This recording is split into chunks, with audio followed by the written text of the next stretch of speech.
Álvarez, a quien, bueno, sin más dilación, procedo ya el uso de la palabra, bien advirtiendo que cuando lo decida usted, vamos a desmontar la mesa de presentación para que la acompañe. Cuando ustedes quieran, cuando ustedes quieran. Me falta una cosa, no sean ustedes felices.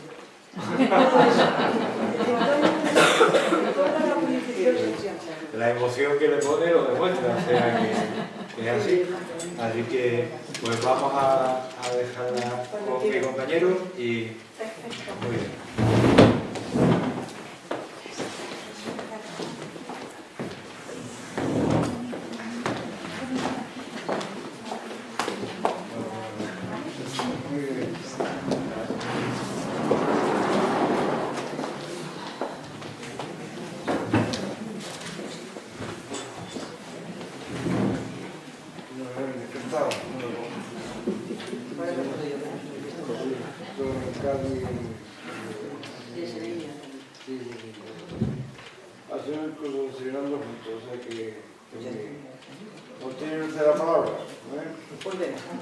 Vamos a hablar del recurso de suplicación. Este es el recurso estrella de la jurisdicción social, como sabemos todos. Y en este momento en el que se avecinan modificaciones estructurales de envergadura, cuyo calado no somos capaces todavía de alcanzar, bueno, contamos en relación con el recurso de suplicación con una ventaja, que es que no parece que se vaya a tocar mucho por la Ley 1/25 y las consecuencias, y es un recurso que ya estructuralmente está... A ver, las interpretaciones jurisprudenciales nos han determinado ya las características y todo lo que concierne a este recurso en la interpretación tanto de la Ley Reguladora de la Jurisdicción Social como de la anterior Ley de Procedimiento Laboral. Creo de todas maneras que hay que hacerle algún retoque, pero bueno, luego veremos cuando hablemos de cada una de las materias que a lo mejor necesitaban ser modificadas, o por lo menos retocadas. Es un recurso reditivo, a través del cual se pretende que las salas de lo social, de los tribunales superiores de justicia, revisen resoluciones, algunas sentencias y algunos autos, dictadas por los órganos de primer grado, es decir, por los juzgados de lo social, para ser, bueno, en general dejados sin efecto, bien por revocación parcial o total, o bien por acordar su nulidad. A ver, sabemos ya que el derecho a recurrir es un derecho que se integra en el derecho a la tutela judicial efectiva, que consagra el artículo 24.1 de la Constitución. Pero este derecho, en su primera vertiente, comprende el derecho a acceder a la jurisdicción, en defensa de las pretensiones de que cada cual se crea asistido. Pero no quiere decir que absolutamente todas las resoluciones dictadas puedan ser objeto de recurso. Este es un recurso cualquiera, los recursos son de configuración legal y así lo ha dicho el Tribunal Constitucional, que por ejemplo en la sentencia 43/2000 nos recuerda que el derecho a recurrir se incorpora al derecho a la tutela judicial efectiva del artículo 24.1 de la Constitución en la configuración efectiva que cada una de las leyes lo decidan en cada uno de los órdenes jurisdiccionales. Por tanto, el control que compete al Tribunal Constitucional es más limitado. Bueno, el Tribunal Constitucional ha venido diciendo que no le corresponde a él decidir sobre la inadmisión o admisión de los recursos. Claro, cuando le llega al Constitucional es porque un recurso se ha inadmitido. Pero, dice, esto es una cuestión de legalidad ordinaria, salvo que la interpretación de los requisitos se haya hecho de manera tan rigurosa que resulte arbitraria o irrazonable o incurra en un error patente. Vamos a tratar de exponer aquí quién puede recurrir, qué resoluciones son las recurribles y cómo se recurre. A ver, la Ley Reguladora de Jurisdicción Social es aparentemente muy generosa con la legitimación activa para recurrir, reconociéndola no solamente al perjudicado por un fallo, claro, eso es lo razonable y lo natural, sino que en la propia exposición de motivos proclama la legitimación para recurrir de la parte aparentemente favorecida por aquel. Luego, sin embargo, no dedica a ello, a la legitimación activa para recurrir, ni una sola norma. Si bien el artículo 17.5 es, o podemos entender que aquí está plasmada la generosidad de la ley, porque en el apartado 5 original, 6 actual, hablaba y decía literalmente: contra las resoluciones que les afecten desfavorablemente, las partes podrán interponer los recursos establecidos en esta ley por haber visto desestimada cualquiera de sus pretensiones o excepciones, por resultar de ellas gravamen o perjuicio, para revisar errores de hecho o prevenir los eventuales efectos del recurso de la parte contraria, o por la posible eficacia de cosa juzgada del pronunciamiento sobre otros procesos ulteriores. Claro, de aquí podemos obtener que efectivamente la legitimación no se le puede negar a aquella parte que, favorecida por el fallo, puede acabar en proceso posterior perjudicado por la sentencia. Y vamos a poner un ejemplo muy claro. Imaginemos un proceso de seguridad social en la cual un trabajador cuestiona que una determinada dolencia que padece deriva de accidente de trabajo. O también que determinado ya que deriva de accidente de trabajo está pidiendo un grado de invalidez superior al que tiene reconocido. La empresa tiene que venir, porque procesalmente hay que constituir adecuadamente la relación jurídico-procesal demandándola a ella. Pero puede decir: mire, a mí lo que le den al trabajador me trae absolutamente sin cuidado. Yo tengo mi cobertura al día de los accidentes de trabajo, he cotizado convenientemente, con lo cual le pueden decir que es accidente de trabajo, que no. Le pueden decir que tiene un grado de invalidez, de absoluta, de total, o lo que quieran. Eso me da igual. Ahora bien, de eso yo voy a resultar absuelta. Pero los hechos probados de la sentencia a mí me pueden afectar. Porque de aquí puede el trabajador deducir que yo no adopté todas las medidas de seguridad que debí de haber adoptado, y eso puede traducirse a lo mejor en una infracción administrativa, puede que en un recargo, y puede derivar una indemnización derivada del propio accidente. Con lo cual, yo, que en esta empresa soy absuelta y que vine solo porque había que constituir adecuadamente la relación jurídico-procesal, recurro a la sentencia y digo que se modifiquen los hechos probados, porque los hechos no ocurrieron como narra la sentencia. ¿Y qué interés tiene? ¿Si le da igual? No, no me da igual. Es que quiero prever una consecuencia que puede ser muy negativa para mí si mantengo estos hechos probados. Entonces me pueden decir: sí, bueno, también la empresa puede pedir la revisión del contenido fáctico de la sentencia por vía de recurso. Pues también lo puede hacer. Y por vía de impugnación. Pero aquí tiene la posibilidad de hacerlo por vía de recurso, aún no perjudicada directamente por el fallo de la sentencia. Claro, el que la ley reguladora de la jurisdicción social sea tan generosa con la posibilidad de recurrir, otorgándola a quien ha sido favorecido por el fallo, no quiere decir que el recurso se pueda utilizar con la exclusiva finalidad dilatoria, porque aquí tenemos el artículo 75.1 de nuestra ley que no permite esta utilización espuria de nada, pero tampoco de los recursos. Bueno, esto porque ¿quién puede recurrir? Y el recurso en su conceptuación es un recurso extraordinario, de contenido cuasi casacional, como ha tenido ocasión de señalar el Tribunal Supremo y el Tribunal Constitucional en numerosas sentencias desde el año 93, incluso anteriores. La última en la que se ha pronunciado tales términos es del año 2008, que ha sufrido alguna modificación, pero sigue siendo un recurso extraordinario, cuasi casacional, de contenido muy semejante al recurso de casación, que solamente cabe, por los motivos que expresamente determina la ley, en justa correspondencia con el proceso social, que se concibe como un proceso de instancia única, si bien de doble grado.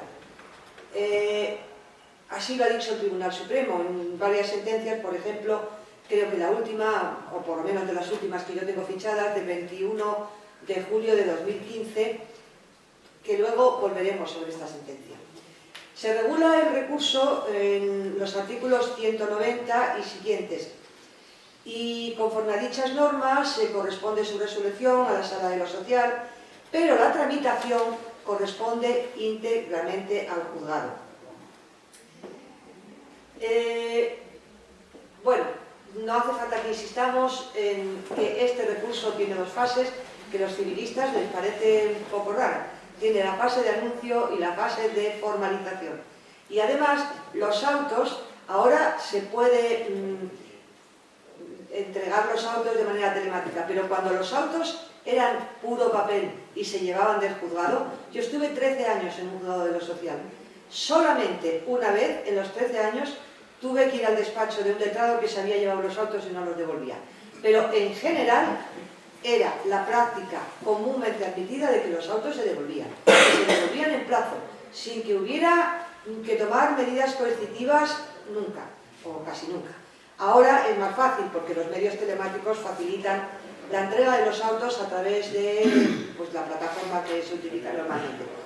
Que esto, aunque facilita la entrega de los autos, no siempre facilita la interposición del recurso, porque la identificación del documento, a veces, supongo que se han dado cuenta, todos lo sabemos, es un poco más complicado. Pero bueno, esto no es una cuestión jurídica, sino una cuestión de medios. ¿Cuál es el primer requisito una vez que se anuncia el recurso de suplicación? Pues bueno, es un requisito de procedibilidad que no siempre es fácil, sobre todo para las empresas. En las disposiciones comunes a los recursos de suplicación y casación, que se regulan a partir del artículo 229 y siguientes de la ley, quizá merezca un especial detenimiento, yo creo que lo merece, el requisito de aseguramiento de la condena, que la ley prevé mediante consignación en metálico o también mediante aval. Este aval, sin embargo, es un aval de características especiales. Ha de ser un aval solidario, de duración indefinida y pagadero a primer requerimiento, emitido por una entidad de crédito. Esta forma de aval no se exigía en la Ley de Procedimiento Laboral, que se confirmaba, simplemente decía que el aval fuera solidario y constara la solidaridad del avalista. Pero la Ley Reguladora de la Jurisdicción Social ha querido tener una mayor garantía del aseguramiento de la condena en beneficio de los trabajadores y a efectos de que no se frustren sus expectativas mediante la técnica del recurso que en ocasiones, aunque se trate de evitar, puede resultar dilatoria. Y se ha impuesto una forma de garantía propia del comercio internacional que se ha adaptado en la práctica bancaria. Y estos avales están regulados en las reglas y usos uniformes de garantías a primer requerimiento, pero tiene una especial importancia que la garantía sea así, porque es que está garantizada la condena para la percepción del trabajador siempre que el aval se respete las disposiciones legales, incluso aunque la empresa haya sido después incursa en concurso de acreedores, lo cual, bueno, pues sí, muy bien para el trabajador, efectivamente es lo mejor que podría pasar. Ahora bien, el problema es que a veces es una carga demasiado gravosa para las empresas el tener que avalar el importe de la condena, pero no hay forma de soslayarlo. Eso ni el Supremo ni el Constitucional han admitido el soslayo de esta garantía. Claro, ¿hasta dónde cuantitativamente ha de alcanzar esta garantía? Pues aparentemente la respuesta es fácil, pues el importe total de la condena. Ya, pero si fuera tan fácil no hubiera habido tantas sentencias precisando. Vamos a supuestos concretos que se suelen presentar en algunas ocasiones. Y casi siempre en materia de despidos. En reclamaciones de cantidad es más fácil. Pero en materia de despidos, si el despido es nulo, ¿qué es lo que hay que consignar? Bueno, primero empezamos por la improcedencia. Depende quién tenga la opción.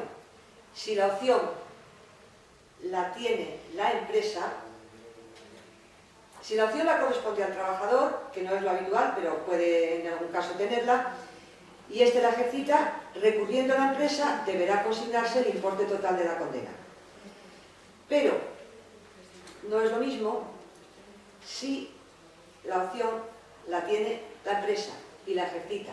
Solo el importe total de la condena, pero no los salarios de tramitación. Y así lo dice la sentencia del Tribunal Constitucional número 176/2016 del 17 de octubre. ¿Por qué? Pues porque la empresa no puede variar la opción. Y si ha optado por la indemnización y no hay salarios de tramitación, evidentemente, no recurriendo el trabajador, nunca va a haber salarios de tramitación. No se le puede obligar a la empresa a hacer un esfuerzo especial, ya que tiene que consignar. Cabe también la posibilidad de que el despido sea nulo. Y en este caso, no cabe más que la readmisión obligatoria, no hay más opciones. Con lo cual, hay que consignar los salarios de tramitación hasta la fecha de la sentencia. Pero es que aquí no hace falta opción. Evidentemente, la empresa, si quiere recurrir, tiene que consignar. Hemos dicho que es una carga gravosa y que no es soslayable, y tampoco es posible ampliar el plazo para la interposición, para la presentación del aval o efectuar la consignación. Con el anuncio tiene que hacerse, incluso en empresas que se encuentren ya en concurso. Y esto ha dado lugar a varias resoluciones, pero no ha cedido ni el Tribunal Supremo ni ceden tampoco los Tribunales Superiores de Justicia. Cabría la posibilidad, para intentar recurrir, de anticipar la petición al juez del concurso de que pueda enajenar algunos bienes de la masa a efectos de obtener liquidez para poder consignar. Pero claro, si no se puede prolongar el plazo durante el cual puede efectuarse, esta opción tendría que ser anticipada. Esta opción me refiero, de solicitar del juez del concurso. Tendría que ser anticipada antes de... Bueno, con lo que tardan ahora los juzgados, si se prevé una posibilidad de condena, podría intentarse. Pero es que es la única posibilidad. Creo que es el artículo 43 de la ley de concurso la que permite esta opción. Pero bueno, no sé. Creo que no es muy fácil, la verdad. Y para terminar esta exposición de el requisito de consignación, un supuesto curioso que se ha planteado, aunque no en la sala de Sevilla, que yo sepa. En caso de imposición de multa por temeridad, ¿es necesario consignar el importe? No sé qué les parece. Bueno, es curioso, ¿verdad? El supuesto. Bueno, si cabe el recurso, porque el Tribunal Supremo, en un auto resolviendo un recurso de queja, dijo que tenía... Bueno, no es un recurso de queja, es una sentencia. Es la sentencia de 30 del 11 del 21. Dijo que por la cuantía de la multa por temeridad no cabía recurso si no tenía recurso el pleito principal, del que esta condena por temeridad era accesoria. Bueno, si cabe recurso, no hay que consignar el importe de la condena. No ha llegado al Supremo. El importe de la condena me refiero a la multa, Claro, no ha llegado al Supremo que yo sepa, pero hay un auto que resuelve un recurso de queja de la Sala de Barcelona, que es del 17 de diciembre del 2017, que dice, hombre, ya es bastante gravoso el requisito, no vamos a imponerlo cuando la ley no lo prevé. Y efectivamente, no prevé la norma que si se recurre por la temeridad se pueda exigir el importe de consignar el importe de la multa o haberla pagado anticipadamente. No. Claro, en el supuesto de que quepa recurso, insisto, en el supuesto. En cuanto a las resoluciones recurribles en suplicación, pues bueno, aquí bajo el enunciado de ámbito de aplicación, a ver, no sé, ahí está. En el artículo 191, bajo el enunciado ámbito de aplicación, vienen determinadas las resoluciones que son recurribles y aquellas que no lo son. No vamos a entretenernos en ver una por una porque no tenemos tiempo, pero basta decir, y en general, que es la idea que tenemos todos, la idea de los 3.000 euros de cuantía que determina el acceso al recurso. Bueno, pero sí merece hacer algunas referencias a resoluciones que han suscitado varias sentencias del Tribunal Supremo que a veces no han sido todas concordes. En primer lugar, en relación, no sé si lo ven o... bueno. Sí. En primer lugar, en relación con la modificación, los procesos de modificación sustancial de las condiciones de trabajo. La ley es clara sobre que no cabe recurso si se trata de modificaciones sustanciales de condiciones de trabajo de carácter individual.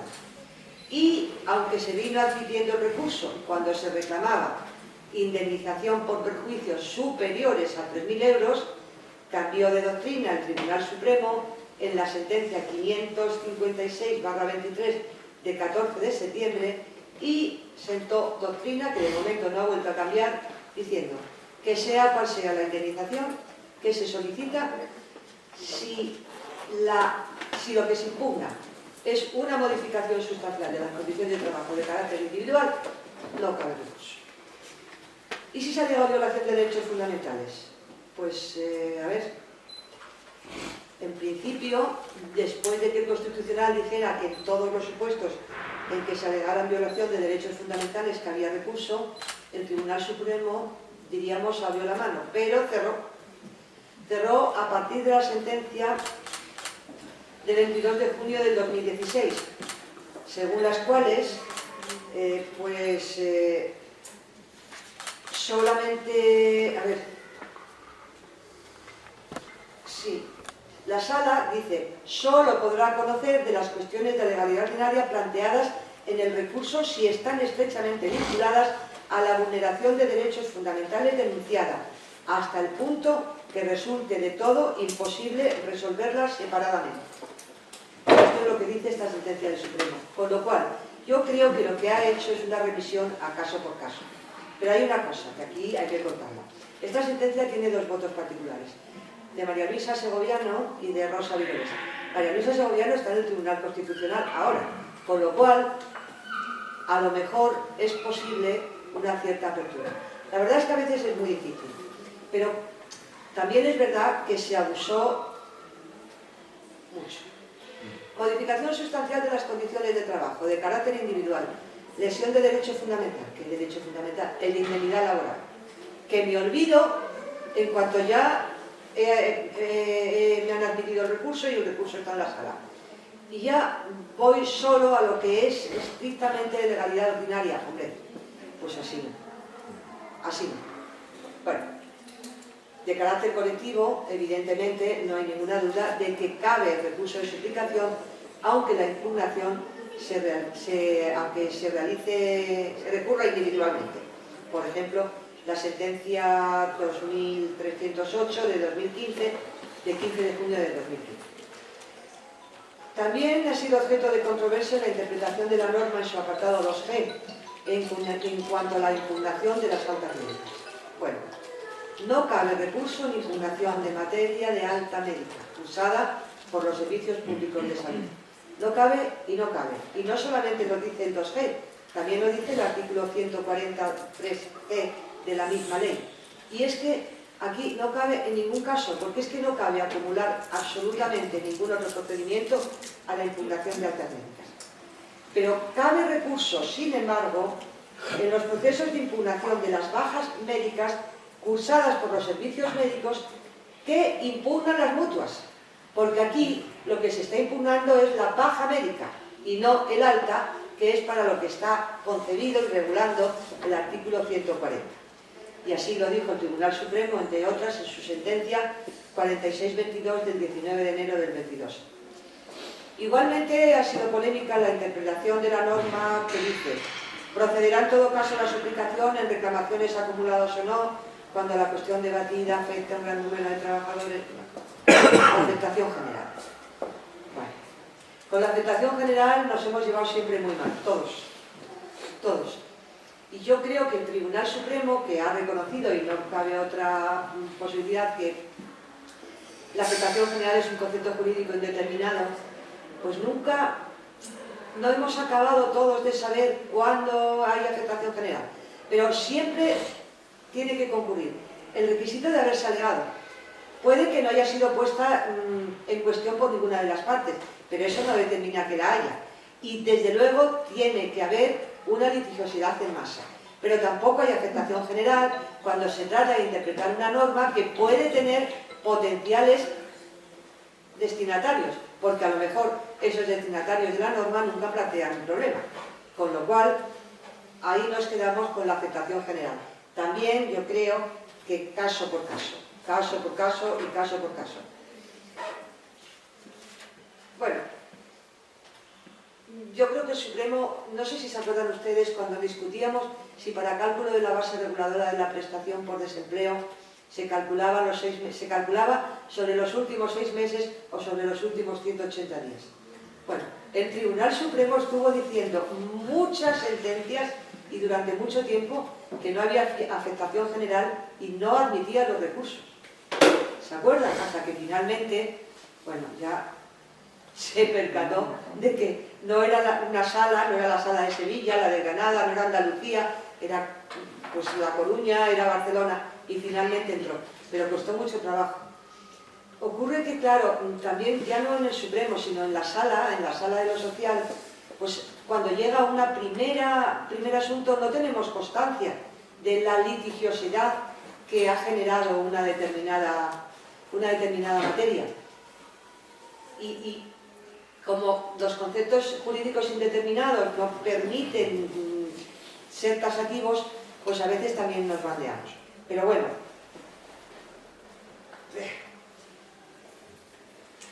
a ver, yo creo que es cuestión también de poner de manifiesto o insistir en que hay litigiosidad masiva y hacerlo constar en el recurso por referencia a los asuntos que ya tienen sentencia o que se encuentran pendientes de señalar. Y como solución. A veces el Tribunal Supremo ha sido restrictivo, pero en otras ocasiones pues no fue restrictivo.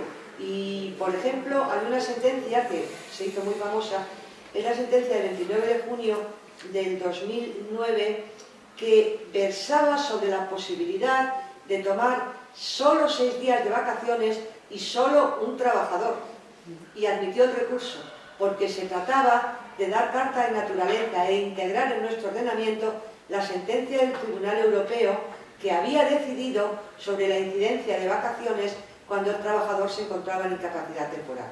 Pero bueno, ya decidida esa cuestión, les digo la sentencia es del 24 de junio del 2009 porque puede citarse como antecedentes en otros supuestos en los que también Europa nos diga algo, que últimamente nos está diciendo muchas cosas, a veces no del todo acordes con lo que pensábamos que podía decir. Pero bueno, hay una novedad importante en relación con la posibilidad de recurrir, introducida por la Ley Reguladora de Jurisdicción Social, que es la posibilidad de recurso en los supuestos de terminación anticipada del proceso. Y seguramente que se introdujo en la Ley Reguladora de Jurisdicción Social porque evitaba recursos de amparo. Como no cabía recurso de suplicación con la anterior la Ley de Procedimiento Laboral, pues acababan en amparo. Pero bueno, se ha regulado en el 191.4.c, pero la redacción de la norma no parece muy afortunada. A ver si la vemos.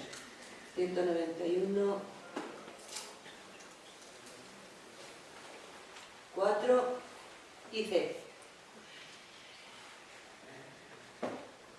Dice, los autos que resuelvan el recurso de reposición, en su caso de revisión, interpuesto contra la resolución que disponga la terminación anticipada del proceso en los siguientes supuestos. Satisfacción extraprocesal o pérdida sobrevenida del objeto, falta de subsanación a defectos o los autos que decidan el recurso de dice, o en los actos de conciliación y juicio siempre que por caducidad de la acción o de la instancia o por otra causa legal no fuera jurídicamente posible su reproducción interior. Bueno, en definitiva, el archivo acordado por no cumplimentar un requerimiento y siempre que se tenga la parte por desistida. Ello supone, por un lado, con esta redacción, que no se ha pronunciado el legislador sobre los recursos que pueden caber en caso de otras formas anticipadas de terminación del procedimiento, que prevé la Ley de Enjuiciamiento Civil, como son la renuncia, el allanamiento y la transacción.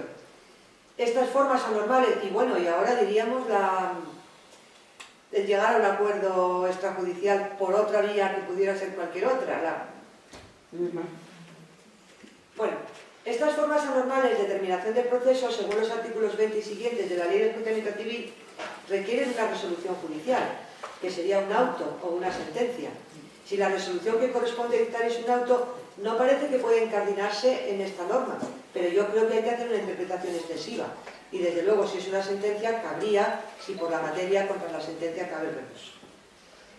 Y en cuanto al auto de archivo por no cumplimentar el requerimiento de subsanación o desistimiento, bueno, a ver, hay veces que efectivamente no se puede reproducir la acción si está sometida a caducidad, por ejemplo en los despidos, pero es que en materia de seguridad social, donde se puede reproducir la acción pidiendo un nuevo acuerdo, se pierden efectos económicos, y a veces muchos, por lo que hay que esperar ahora en un juzgado para que señalen un pleito de seguridad social.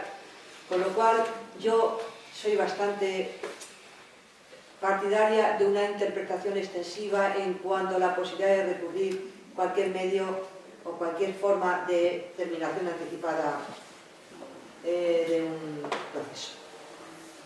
Bueno. En cuanto al acceso al recurso en materia de sanciones, bueno, el artículo 191.3g y 192.4 parecía, a ver, 191.3g dice, estamos hablando de sanciones, contra las sentencias citadas en procesos de impugnación de actos administrativos en materia laboral, no comprendidos en los apartados anteriores. Estamos pensando en las sanciones administrativas. Pero, claro, el 192.4, pues el 192.4, hemos visto que el anterior hablaba de 18.000 euros y el punto 4 habla de los 3.000. Parece que aquí aún había una contradicción. Bueno, el Supremo zanjó la cuestión.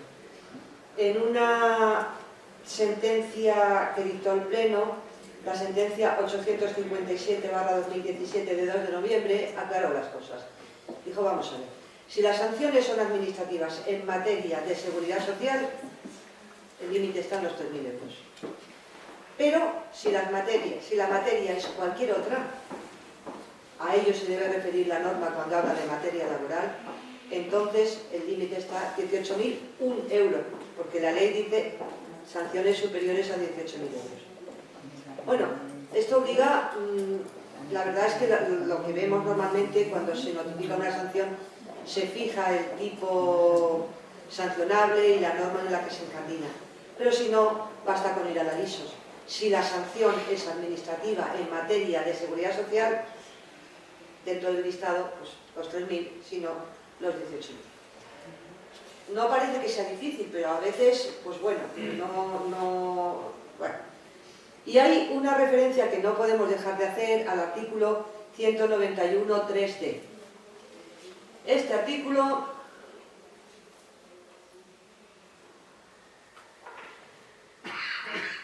a ver, si quieren leerlo ustedes, esto abre la puerta a interponer un recurso contra cualquier resolución. Ahora bien, solo por las causas que dice la norma. Es decir, cuando se hayan infringido normas del procedimiento,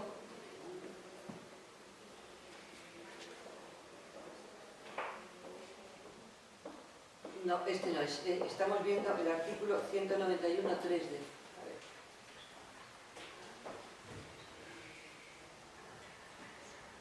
Este es, cuando el recurso tenga por objeto.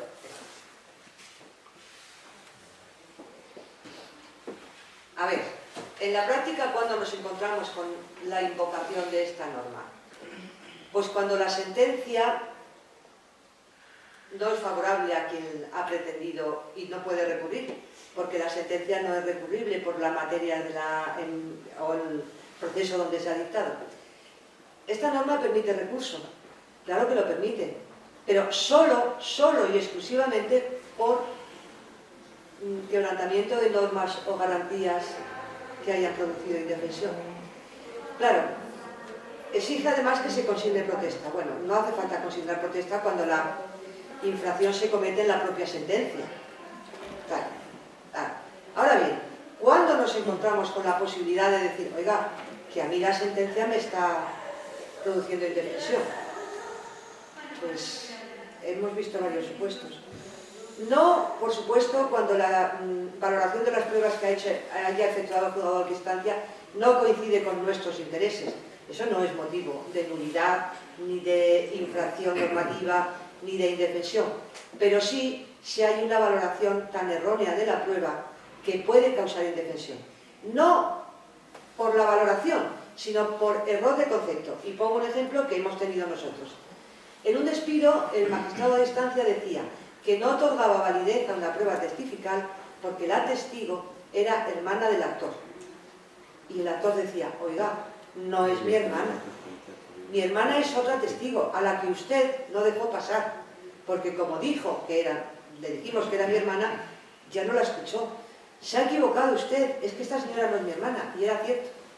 Con lo cual hay una indefensión clara, que deriva no de haber valorado equivocadamente la prueba, sino de base. Es que la prueba inicial, el error inicial. Pero claro, también puede haber otros supuestos, puede haber supuestos de incongruencia, teniendo en cuenta los tipos de incongruencia, incluso de incoherencia, cuando los razonamientos de la fundamentación jurídica de la sentencia no llevan al fallo. Eso es una incoherencia, una incongruencia, bueno, llamémoslo como queramos, pero eso sí puede dar lugar a indefensión y la utilización del apartado D que estamos comentando. Ahora bien, si el fondo del asunto no está comprendido dentro de los límites de la jurisdicción, de la suplicación, no podemos entrar, es decir, sobre el fondo no.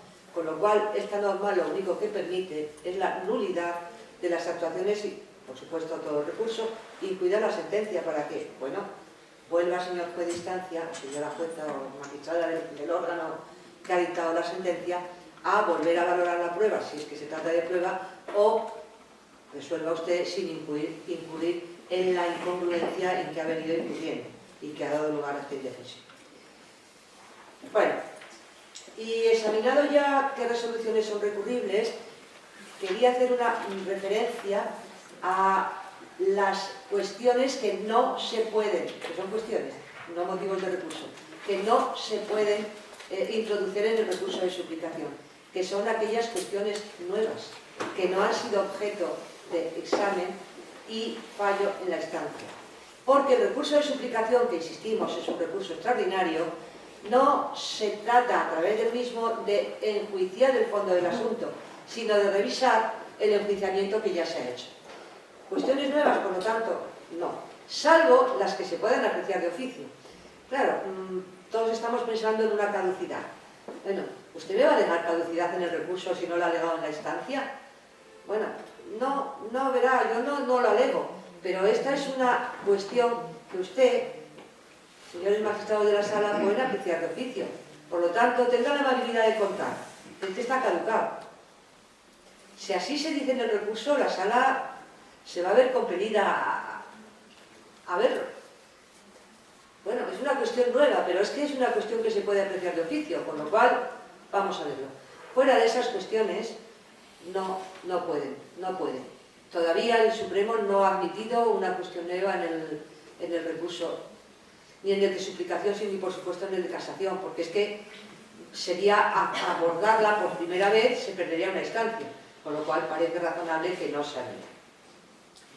Y examinado ya qué resoluciones son las recurribles o las que normalmente se pueden recurrir, vamos a ver ahora cómo se formaliza el recurso. Una vez anunciado y cumplidos los requisitos de la consignación que ya hemos hablado.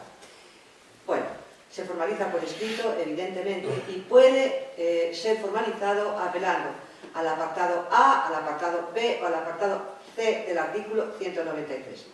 Por el trámite procesal del apartado A del artículo 193, solo puede solicitarse nulidad de actuaciones. Hay veces que la nulidad de actuaciones se solicita por el apartado C. No es motivo para no admitir el recurso, pero creo yo que lo correcto es la invocación del apartado A, que es el que permite la nulidad de actuaciones. Bueno, la nulidad de actuaciones, ya hemos visto en qué casos puede darse, pero es un remedio excepcional y extraordinario que debe ser utilizado con cautela, porque produce dilaciones y no estamos ahora para seguir dilatando el tiempo con todo lo que se tarda en señalar en los juzgados. Pero es que a veces es inevitable, porque no se pueden otorgar tutelas infundadas o denegarlas también infundadamente. Con lo cual, bueno, a pesar de que no son muchas las ocasiones en que se acuerda la nulidad de actuaciones, en alguna ocasión sí, cuando no queda más remedio, cuando no puede, sobre todo en materia de completar los hechos probados, no puede completarse los hechos probados a través del apartado B, que es el que permite completar los hechos probados de la sentencia. Pero claro, esta norma, el apartado B, no es una norma que permita valorar toda la prueba. No se puede. La prueba la valora el juez de instancia. Es su función, es su facultad otorgada por el artículo 97. Y el apartado B del 193 lo único que permite es hacer rectificaciones puntuales, siempre que deriven un error patente y evidente por parte del juzgador de instancia en la valoración de la prueba pericial y documental. A ver, todavía no se ha admitido que en el recurso de suplicación sean otras pruebas las que puedan tenerse en cuenta. Yo no sé si esto va a continuar. La verdad es que ahora a lo mejor habría que planteárselo, porque todas las vistas se graban.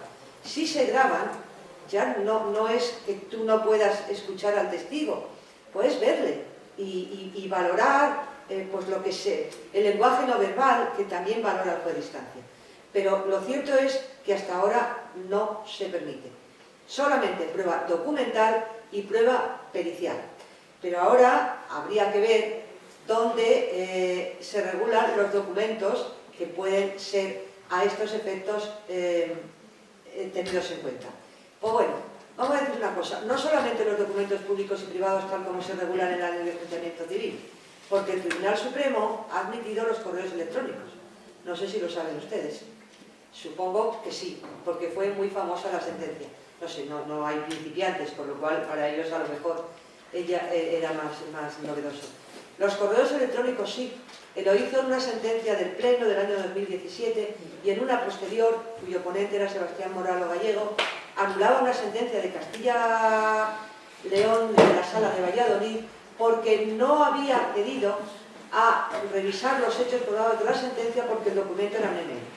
Bueno, claro, no quiere decir que todos los emails que se aportan documentalmente, es decir, en el formato que se aporten, tengan facultad, o se pueda de ellos deducir que hay un error en la valoración de la prueba, pero a estos efectos tiene carácter de documento.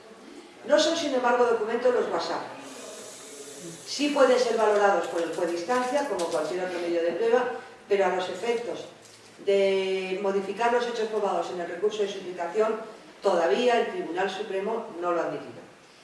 No tiene carácter de documento la prueba que aporta en formato documental, bueno, papel o el que sea, el detective o el investigador privado, en el cual se apoya para la práctica de la prueba que a él practica, la testificar suya. No es un documento, no lo es. Es un informe de detective y la prueba del investigador privado puede ser una testifical privilegiada, pero no es una documental, por lo tanto, tampoco sirve para rectificar el contenido práctico. Y en cuanto a la prueba testifical, tampoco es un documento. La prueba testifical que ha efectuado, la declaración que ha efectuado un posible testigo, que no lo es en tanto no entra en juicio, ante notario, porque el notario recoge sus manifestaciones, pero no ha declarado en el juicio y por lo tanto ha hurtado la posibilidad de preguntar a las partes y al propio magistrado. Tampoco es prueba documental hábil a estos efectos. Sí lo son los documentos públicos, sí lo son los documentos privados, si bien la valoración que se haya hecho por parte del juzgador de instancia puede eventualmente tener la sala un criterio diferente y puede llegar a modificar el contenido fáctico de la sentencia si se deriva un error patente de ese documento que se invoca para rectificar el contenido fáctico. Documento que tiene que estar perfectamente identificado sin que sirva a estos efectos hacer una mera referencia a la prueba documental.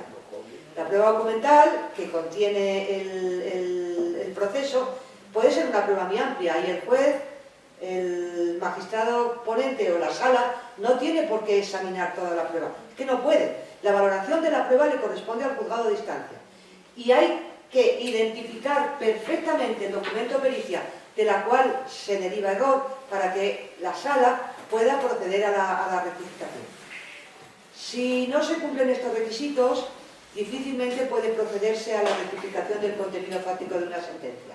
Y ello aboca a veces al fracaso en el recurso, porque todo el que recurre, normalmente basándose en que se ha valorado erróneamente la prueba, pues tiene que lograr previamente, si quiere obtener el recurso, la rectificación del contenido fáctico, porque solo se puede examinar el derecho en el recurso de suplicación sobre los hechos probados que la sentencia contiene, sin que puedan tenerse en cuenta otros que se puedan alegar en el recurso o se hayan alegado en la instancia. Y bueno, creo que no queda más de hablar de la revisión de los hechos probados.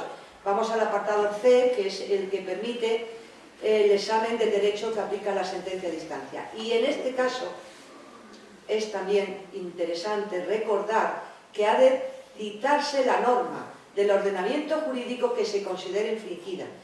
Y en esto el Tribunal Supremo ha sido a veces riguroso, porque si se obvia este requisito, hombre, si no hay impugnación, y bueno, no cita la norma, pero se entiende del contenido total del recurso, aquello que se cuestiona de la sentencia de instancia, puede. Pero si hay impugnación del recurso y a través de la impugnación del recurso la contraparte te dice, oiga, que es que el recurso de suplicación no está bien planteado, que no cita la norma, que yo no sé qué está diciendo, que no me puedo defender, pues es más difícil poder de alguna manera extender la interpretación, hacerla más extensiva en cuanto a los requisitos. Queda hablar de la impugnación. A ver, si quieren luego hablamos de lo que falte, pero creo que vamos ya con el tiempo justo. Queda hablar de la impugnación del recurso. Bueno, la impugnación del recurso, como su propio nombre indica, es para impugnar el recurso que previamente se ha interpuesto. Pero a través de la impugnación, quien no haya recurrido, porque así lo dispone el artículo 197, a ver, el 197.1, también se pueden pedir rectificaciones fácticas, se puede también volver a insistir en los motivos de oposición subsidiaria aunque no hayan sido alegados, aunque no hayan sido admitidos en la sentencia. Y parecía, cuando se promulgó la ley reguladora de la jurisdicción social, que esto era una especie de dar la posibilidad a alguna empresa de interponer un recurso sin tener que cumplir las obligaciones de recurrir, es decir, la consignación sobre todo y el depósito, pero no. Clarificó el Tribunal Supremo inmediatamente y dijo, oiga, a través de la impugnación no se puede solicitar ni la revocación de la sentencia ni la declaración de nulidad. Lo único que se puede solicitar es su confirmación, pero no se puede convertir la impugnación del recurso en un recurso porque no lo es. Tiene otras características y es otra cosa. Y bueno, salvo que quieran preguntar algo, creo que ya no tenemos nada más que decir.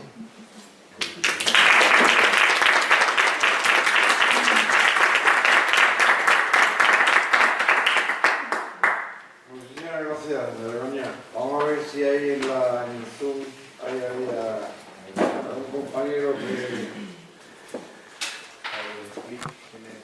Hay algunas preguntas en el chat, podemos ir a examinar. ¿Quiere ponerla entonces? Sí, las fechas. Sí, pero es que no oímos. Sí, bueno, pero lo van a hacer por escrito arriba, en el chat. Ah. Arriba a la izquierda. No, pero no hemos hecho. Aquí.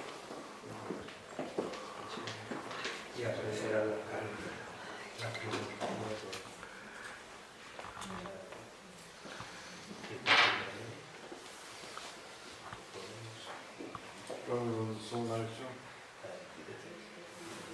Dice, el artículo 193A de la ley reguladora siempre implica reposición de los autos al momento en que se haya producido indefensión o puede el Tribunal Superior de Justicia se pronuncie sobre el fondo del asunto. Bueno, a ver, si tiene elementos suficientes para poder resolver, en atención a lo que dice el artículo 200, debería de resolver, pero no siempre hay elementos suficientes. No siempre. Y en todo caso, bueno, a mí yo no soy nada partidaria de entrar, porque se priva de una instancia. Si no se ha resuelto una instancia sobre la cuestión, es complicado. Se priva de una instancia. ¿Alguna vez por ahí de Zoom? En la posibilidad de modificar los hechos probados a través de la impugnación, existe, digamos, libertad de solicitud o tiene que establecerse algún hecho, alguna lesividad de la sentencia para el impugnante, que no cambie por cambiar, por una prevención futura, hipotética. Es que no tiene usted que manifestarlo. Si usted es afectado favorablemente por el fallo, estamos entendiendo Sí. el supuesto de que el fallo le afecte favorablemente. Sí. Pues o puede recurrir, pero en ese caso no tendría que considerar importe de condena alguna, porque usted no es condenado, pero sí tendría que hacer el depósito. En cambio, por vía de la impugnación, no tendría que hacer depósito.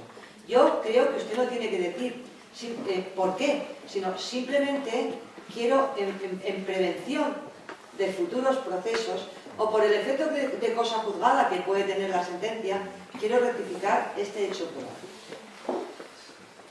La cuestión que quería preguntar es, para modificar a través de la impugnación ese hecho probado, ¿hay que manifestar antes que ese hecho probado, no la sentencia que me ha sido favorable, me supone algún motivo de lesión futuro, hipotético, o puedo modificar con plena libertad simplemente decir, bueno, y la categoría, es decir, hacer este trabajo no ha sido, y en mi empresa tampoco, y ya que voy, la categoría tampoco, la quiero también también discutir, hay que modificar. que ya a lo mejor queda muy la ley no dice nada, ¿eh?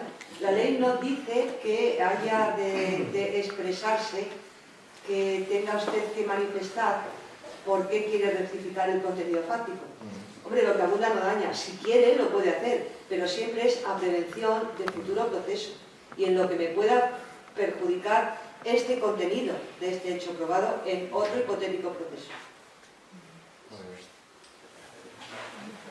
¿Hay más por ahí de Zoom, Jesús? Hay otro aquí. La voy a ver yo.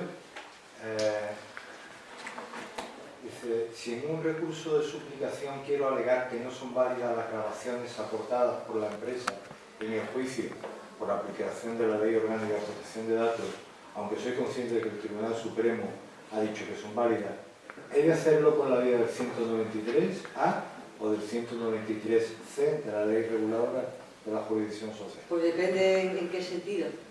¿En qué sentido? A ver, depende de qué grabaciones. A ver, se ha hecho muy famosa una sentencia del Tribunal Supremo que, a ver si lo puedo poner en pie, creo que era un trabajador que estaba en incapacidad temporal y se le hicieron unas grabaciones en el patio de su casa por un investigador privado. El Tribunal Supremo no negó la validez de las grabaciones, pero dijo, sí, es que esto es una prueba ilícita. Lo que ha conculcado es el derecho a la intimidad, entendiendo o asimilando o entendiendo directamente que el patio de la casa era también el domicilio del trabajador. Bueno, ¿qué es lo que quiere usted decir? ¿Usted quiere que se revoque la sentencia o que se anule? Porque si quiere que se revoque, es el C. Si quiere que se anule, es el A. Tenemos otra pregunta. Buenas tardes. De don Pedro Conde. Si una declaración testifical no valorada suficientemente contradice los hechos probados de la sentencia, ¿la vía de recurso opera a través del artículo 193A?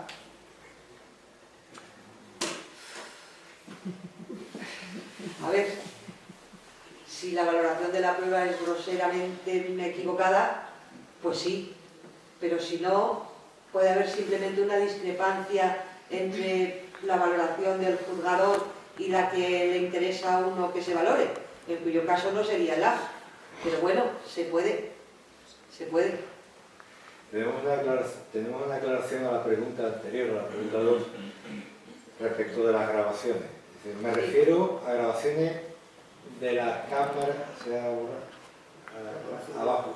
Me refiero a las grabaciones de las cámaras de seguridad de una tienda que fueron aportadas por la empresa al juicio y el juzgado las ha dado probables. ¿Pero qué se trataba de probar? Bueno, no lo sé. Claro, es que... son válidas las grabaciones, en la pregunta original, las grabaciones aportadas por la empresa en el juicio. ¿Pero que era un juicio de despido o era un juicio de qué? No lo va a aclarar. Y una tienda, pero era la... Bueno, animamos a Cristina que haga la aclaración un poquito más. A ver, ¿pero era de una tienda, era de un trabajador que trabajaba en esa tienda? No lo sé. Escribe la clave. Pero bueno, de todas las maneras, esta cuestión tiene un poco de tanta importancia, porque se puede invocar el apartado A y el apartado C. Es decir, A subsidiariamente el C. Y así no va a haber posibilidad de que te digan, no, que no te admito porque lo has pedido por un apartado que no era. Y una pregunta más, si en una sentencia de despido el juez no especifica los hechos probados, si los hechos que se imputan al trabajador en la carta de despido se ¿Puedes subirlo? ¿Podéis subir la pantalla vosotros?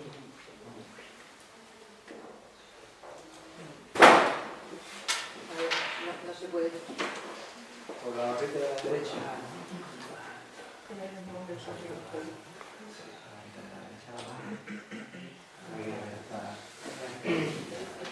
Inicio la pregunta. Si en una sentencia de despido el juez no especifica los hechos probados, si los hechos que se imputan al trabajador en la carta de despido se consideran o no hechos probados, pero luego se dice en los fundamentos de derecho de la sentencia que se ha acreditado con la prueba practicada que los hechos de la carta de despido son ciertos, ¿cómo puedo pedir la revisión de los hechos probados? ¿O tengo que pedir la revisión de la sentencia por falta de motivación de la sentencia e indefensión por la vía del artículo 193A de la ley regular? A ver, sí, eso suele ocurrir, ¿eh? A veces ocurre en ocasiones cuando es un compañero mío de los nuevos, los que empiezan en esta jurisdicción, que la técnica de las sentencias de la jurisdicción social son distintas, que hay que declarar probado que se declara probado. La verdad es que debería declararse en el relato fáctico de la sentencia los hechos que lo han sido. Es decir, el trabajador se le imputa que tal día, a tal hora usted insultó a su compañero y además le dio una patada. Bueno, hay que dejar constancia de que eso ocurrió, sí ocurrió, pero claro, los hechos negativos no tienen cabida en el relato fáctico de la sentencia, con lo cual nos iríamos a la fundamentación jurídica, donde se justifica que no se ha acreditado aquello que la empresa imputa al trabajador como motivo de despido. Pero ¿qué pasa al revés? Si en los hechos probados de la sentencia no se dice nada acerca de los hechos que se le imputa, pero en la fundamentación jurídica se dice que se considera acreditado, al profesional que quiere recurrir se le deja un poco indefenso. Yo eso he visto resolverlo de dos maneras.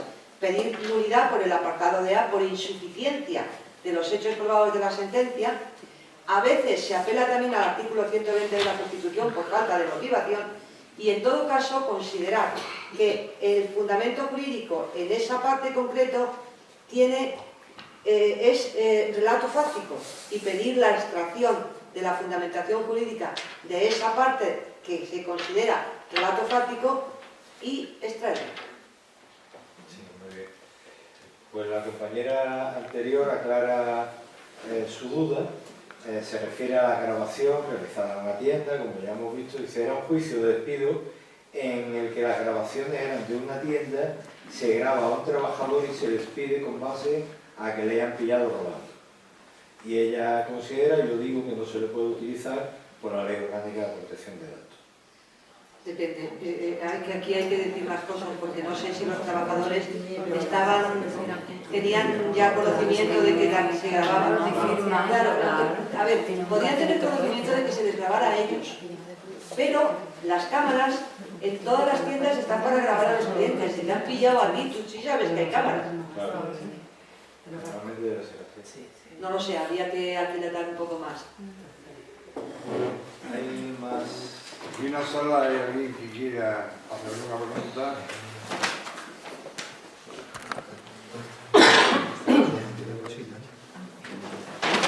Si no hay ninguna pregunta, yo aprovechando voy a permitirme lo siguiente. Vamos a ver, doña Begoña. Tenemos ahora el tema de cuando se va a despedir a una persona, las alegaciones que se le da al trabajador, el tiempo que se ofrece para que alegue con su derecho convenga. Tengo una sentencia del Supremo de agosto del 24, si mal no recuerdo, que dice que todo lo anterior a esa sentencia, a esa fecha, no vale para nada. Sin embargo, ahora hemos tenido una sentencia de Baleares que dice que no obstante los hechos aquecidos anteriores a agosto del 24 se tiene en cuenta que la empresa no le dio el traslado a la defensa y por tanto le pide inocencia. ¿Por dónde está tirando o por dónde cree que debe tirar? Yo no lo sé, porque a mí también me ha parecido que esa sentencia de Baleares es contradictoria con su propia doctrina. Fueron ellos los que iniciaron, los que dieron lugar a que el Supremo se pronunciara en un asunto que además, bueno, era escabroso. Pero ahora han dicho, bueno, esto efectivamente al trabajador no se le dio traslado, no se le permitió efectuar sus alegaciones previas, pero bueno, como es anterior a la doctrina del Supremo, pero si fuisteis vosotros mismos, sí, no lo sé. Yo en todo caso creo que tampoco cuesta mayor trabajo si se trata simplemente de darle traslado al trabajador. Pero claro, es que a veces no es solamente dar traslado al trabajador, es que hace poco hemos tenido una mesa de Huelva y era un señor que trabajaba en una farmacia, que por el burdo procedimiento de vender y no cobrar, que es un procedimiento muy burdo, pero él lo había mejorado, porque lo que hacía era dar de baja el producto en almacén, por la aplicación informática. Con lo cual nadie se enteraba que ese producto se había vendido, hasta no sé cuánto tiempo más tarde. Claro. Bueno, lo que la empresaria, una vez que vinieron los señores informáticos y le dijeron, oye, parece que tienes muchos productos que no están en el almacén y en la operativa, en la aplicación aparecen de baja. Pues se dieron cuenta y entonces una de las trabajadoras dijo, pues mira, sí, es que esto está pasando. Y yo no. Pero cuando este trabaja desde mi terminal, tengo que tener mucho cuidado para que no haga eso, porque lo hace con el suyo. Bueno, entonces ya la empresaria se dio cuenta de esto y dice, bueno, pues entonces verá usted, trabajador, se va usted porque yo voy a iniciar actuaciones para comprobar qué es lo que ha hecho usted, vamos a ver qué es lo que ha hecho. ¿Qué se le ocurre al trabajador hacer? Pues que en el tiempo que la empresaria le dio, que le suspendió de empleo, que no de sueldo, porque le siguió pagando, presentó una demanda de resolución de contrato por falta de ocupación efectiva. Mucha originalidad en la definición. Pero bueno, eso si quieren me parece que estamos en las cosas, no es el recurso nada más. Pues, ¿tenemos alguna consulta más que queráis formular? Pues si no es así, vamos a ir dando por finalizada la sesión de hoy, agradeciendo a doña Begoña la generosidad con la que nos ha atendido, felicitándola por la exposición. Esto con la extensión que esto tiene, esto podríamos tener que una semana escogiendo asuntos, bueno, pues hacer ese esfuerzo de concreción y de síntesis, pues dice mucho el conocimiento que tienen sobre la materia. Yo he dicho cuando empezábamos la tarde que, bueno, nos ha atendido de manera generosa, altruista, solidaria y bueno, la asociación pues, no tiene forma de pagar materialmente y queremos hacerle entrega de una insignia de nuestra asociación, que es una cosa modesta, en nuestra insignia en plata, pues bueno, para que lo tenga el día de mañana y para que la próxima vez lo haga, digamos, más ortodoxamente, porque la vamos a castigar en esta ocasión con unos productos de aquí de nuestra tierra, del campo de Gibraltar, que estoy convencido que, bueno, esto va directo a Michelin, que esto es un castigo auténtico. Pero esperemos que lo disfrute y que con cada bocado pues, se acuerde. Muchas gracias, ha sido un honor estar aquí, ver que la gente atiende, cuando algo interesa a todo el mundo nos es muy gratificante. Bueno, pues muchas gracias.